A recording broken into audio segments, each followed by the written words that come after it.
Here with Joel Smallbone. You guys for King and Country just won Group of the Year, but I don't see much of a group. No. I am a Lone Ranger. You are a Lone Ranger, and there's a good reason why tonight. Yeah. We, I mean, look, we love the Caleb Awards. I said to someone earlier tonight, I think we've performed every year that we've been in town. So this is a funky feeling on a lot of levels, but mostly because Luke, my brother in arms and right hand man, and the country in for King and Country. Yeah, is that true? Yeah, I'm the king and he's the country. That's the way it works. Would he be agreeable to that? Yeah, he would. Okay, because see, a king is nothing without its country, right? That's true. And so there's a good yin and yang there. But he's had some troubles with his voice for about 8 months now, and he'd been keeping an eye on it and going to the folks at Vanderbilt. About a month ago, they looked at it again and just said, hey, I just think it's best if you take a step further. So he had a procedure about 3 or 4 days ago. They were very proud of themselves. It went remarkably well. That's awesome. And so he's thrilled. He's at home tonight. I texted him and said, hey, do you want to FaceTime in when I get if I get the award? And he said, no, I think that would be awkward. So he's at home enjoying his family and recovering, and we're all feeling very positive. Yeah, that's good. But it is, I feel wobbly on my feet. Do you really? I do.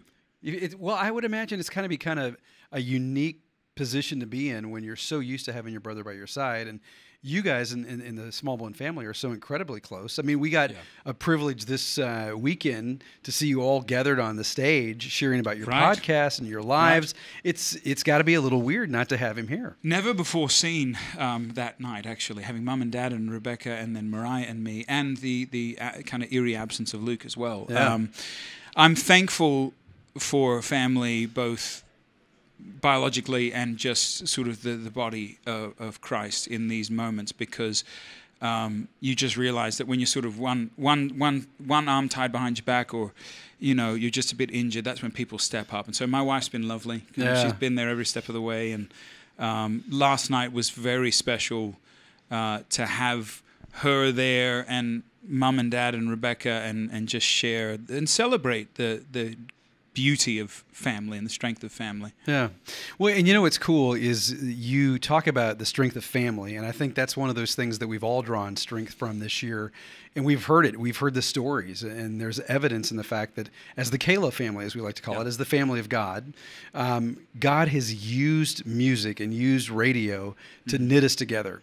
And your song Together is one of those things that I think so many of us drew strength and encouragement from. And I mean, then you go out and you get Kirk Franklin and Tori Kelly to sing it with you. It was amazing. Yeah, we were actually in Canada. It was March 12th, 2020. So it was like 2 days before the pandemic gripped the West. And we started playing some sort of iteration of that. Can I put this down? Yeah. It's just a bit heavy. We'd started playing some sort of iteration. We're trying to give you your workout at the same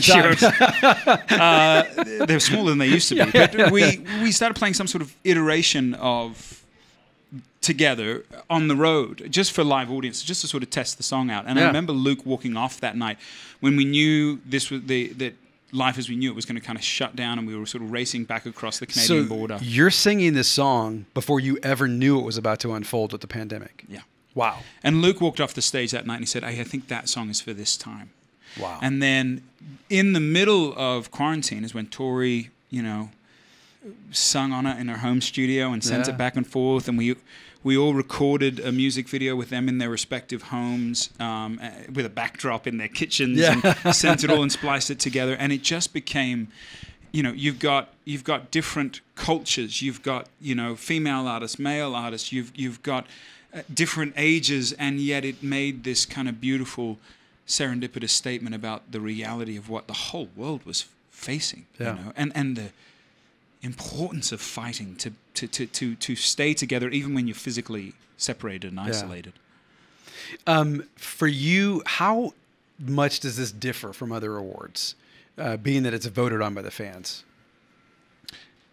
It changes everything. I honestly think that this is one of the most meaningful for me, because it is just what you said. It's our people saying, hey, we love you as a group, or love you as this song. It's sort of it's getting back to the brass tacks of what this thing's meant to be about. And that is, it's all about who is on the other end of the AirPods or the speakers. Yeah. And so for them to come out, particularly on a year like this with group and duo and feeling sort of fragile with Luke, and be so kind after the year we've all faced, is very special. I will say, though, I looked at the category this year and I was like, it's just marvelous. Maverick City and We the Kingdom, there's just so many great artists that are coming up. That's exciting for me. Yeah. Well, and what's great, I think one of the things we encourage listeners to do when they voted was vote for the people who've impacted your life this year. Vote for the artists who've spoken into your life this year. So the endorsement that this is from the Kayla fans should speak volumes about how your music is connected with them and encourage them. Well, that's kind of you to say. I feel that. I feel very... I've always felt very loved, but not more than this moment, because of the backdrop of the last year, and because of being isolated, and because of people, when you've got you'll call them the healers, the teachers, the doctors, the therapists, when they've been wiped out and exhausted by a pandemic, people turn to art. Yeah. They turn to music. They turn to God. Yeah. And to be able to offer them something in the middle of that heartache and loss, it was very special. Congratulations, my friend. Thanks, man. Well deserved. Always good to see you. Good to see you, too.